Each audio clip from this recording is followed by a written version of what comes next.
Hello guys, నేను మీ allrounder అమ్మాయి. ఎక్కువగా నేను బాలీవుడ్ మూవీస్కి రివ్యూ ఇయ్యను, కానీ చావా చూశాక ఖచ్చితంగా రివ్యూ ఇవ్వాలని ఫిక్స్ అయిపోయా. చావా అంటే సింహం పిల్ల. ఛత్రపతి మహారాజుకు ఒక కొడుకున్నాడని, అతడే సంభాజీ మహారాజా అని, ఎవ్వరికి తెలియని కంటెంట్ని, ఇంత హిస్టరీ ఉన్న సంభాజీ మహారాజ్ కంటెంట్ని అందరి ముందుకి తీసుకురావడం అనేది చాలా బెస్ట్ థింగ్ అనిపించింది. సినిమా కంటెంట్ అండ్ థీమ్ చాలా బాగుంది. అండ్ సినిమా ఒక హిస్టారికల్ ఎక్స్పీరియన్స్, గ్రాండ్ ఎక్స్పీరియన్స్ చూపిస్తుంది. And cinema direction, cinematography, everything, music, background score అన్నీ అసలు పీక్స్లో ఉన్నాయి. అసలు సోషల్ బుక్స్లో ఔరంగజేబు, అక్బర్, బీబర్ వీళ్ళందరి గురించి ఎందుకు నింపారో నాకు అర్థం కావట్లేదు. ఛత్రపతి మహారాజు, సంభాజీ మహారాజు వీళ్ళందరి గురించి ఎక్కువ ఎందుకు రాయలేదు అనేది కూడా అర్థం కాలేదు. ఓకే, సంభాజీ మహారాజ్ అనే ఒక కొడుకున్నాడని ఛత్రపతి మహారాజ్కి, అతని ఇంత పెద్ద వీరుడు అని అసలు ఈ కంటెంట్ అంతా మనకి సినిమాలాగా చూపించారు చూడండి, అది సూపర్ అనిపించింది. అండ్ విక్కీ కౌశల్ యాక్టింగ్ చూస్తే అసలు పీక్స్, హై లెవెల్ ఉంది. సంభాజీ మహారాజ్ అంటే విక్కీ కౌశలే, విక్కీ కౌశల్ అంటే సంభాజీ మహారాజ్ అని అసలు ఇట్లా ప్రింట్ అయిపోతుంది. అల్లూరి సీతారామరాజు అంటే మనకి ఎట్లా కృష్ణ గారు గుర్తొస్తారో సేమ్ యాజ్ యూజువల్.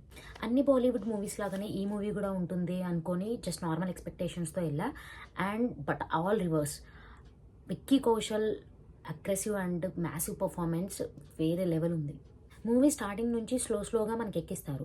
అండ్ ఇంకోటి ఏంటంటే స్లోగా ఎక్కుతున్న కొద్దీ నేను ఏమనుకున్నా అంటే కొంచెం ఒక ఎలివేషన్స్ అన్నీ ఇట్లా హై లెవెల్లో చూపిస్తారేమో స్టెప్ బై స్టెప్ అనుకున్నా, కానీ ఎలివేషన్స్ కొంచెం మనల్ని డిసప్పాయింట్ చేసేవి. And more over fight scenes కొంచెం క్లమ్జీగా అనిపించింది, నీట్ అండ్ క్లీన్గా ఏమనిపించలేదు, రిపీటెడ్గా ఉన్నట్టు అని అనిపిస్తుంది. మూవీ చూసి ఆడియన్స్ బాగా ఎమోషనల్ అయిపోయారు, కానీ ఓకే అట్ సైడ్ వాళ్ళకి బాగా ఎమోషనల్ ఉంటుందేమో అని అనిపించింది తర్వాత. కాకపోతే మూవీ చూసిన తర్వాత నాకు అనిపించింది అంత ఎమోషనల్గా ఇంబ్యాలెన్స్ అయిపోయే అంత ఏం అనిపించలేదు అక్కడ. కానీ ఎమోషనల్ సీన్స్ ఏం కనెక్ట్ కాలేదు నాకైతే.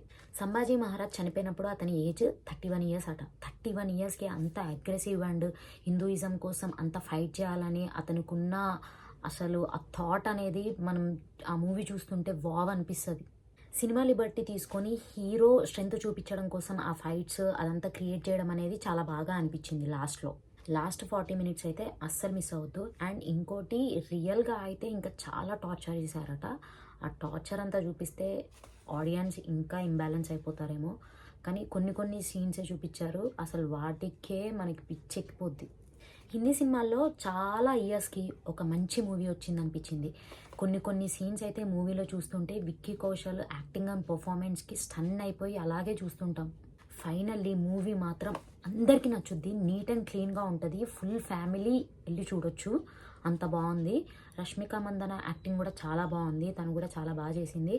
అండ్ ఇంకోటి ఏంటంటే don't miss to watch in theatres, must watch in థియేటర్లో చూడాల్సిన మూవీ. అండ్ నా 250 రూపీస్ టికెట్ ప్రైస్లో నేను కలెక్ట్ చేసుకుంది 210 రూపీస్. ఇన్ ద ఎండ్ నాకు కూడా చెప్పాలనిపిస్తుంది, హర హర మహాదేవ్, జై హింద్.